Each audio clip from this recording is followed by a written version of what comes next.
In this thought for the week, I want to think about the management of change, how we do it and what its results are.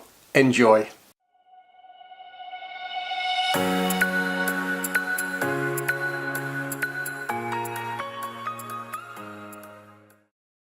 Do you know, one of the things I've always realised about church and change is that it is really difficult. It's complex because often the church has been around for many years and many of the people that we have within it tend to have a "we've never done it this way before" type attitude when it comes to change. And somebody said to me a number of years ago, the church is a bit like being on a train. There are those who are standing at the back, banging the brakes on, going go slower, go slower.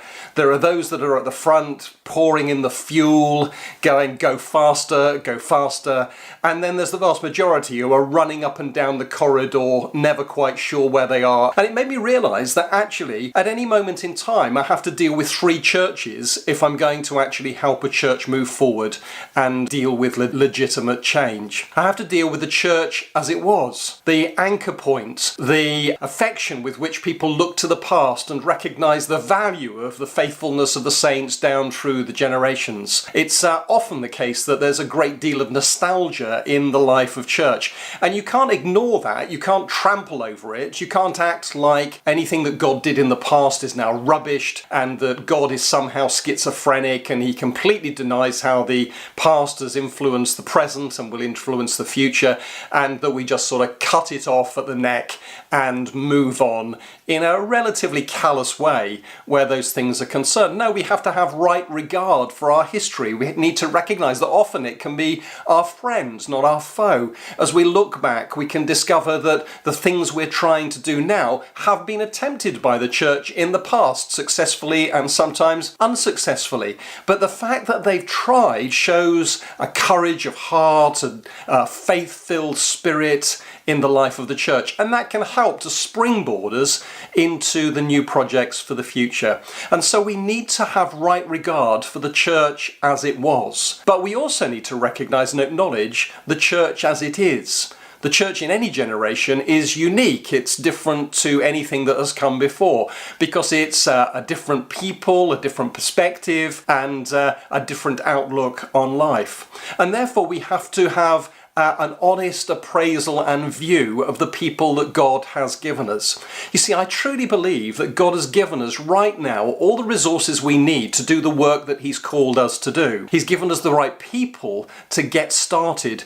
It may not be the final destination, but it's enough to get us moving in the right direction if we can harness the church as it is. And therefore we need to celebrate that. We need to celebrate the people we've got, we need to celebrate the things that we do, and we need to actually acknowledge the value of the church as it is. But then of course we cannot be static. We cannot be a church that's stuck in the present, and far less can we be a church that is stuck in the past. We have to be a church that is looking to the future. And therefore as a leader we have to actually be thinking about the church as it needs to become. We need to look to the future. We need to recognise that the world as it is now will not be the same in 5-10 years' time, or maybe even next year. Things are changing very fast in our society and very fast in our communities, and therefore we need to keep up. We need to recognise what new thought is taking place where mission is concerned. We need to recognise that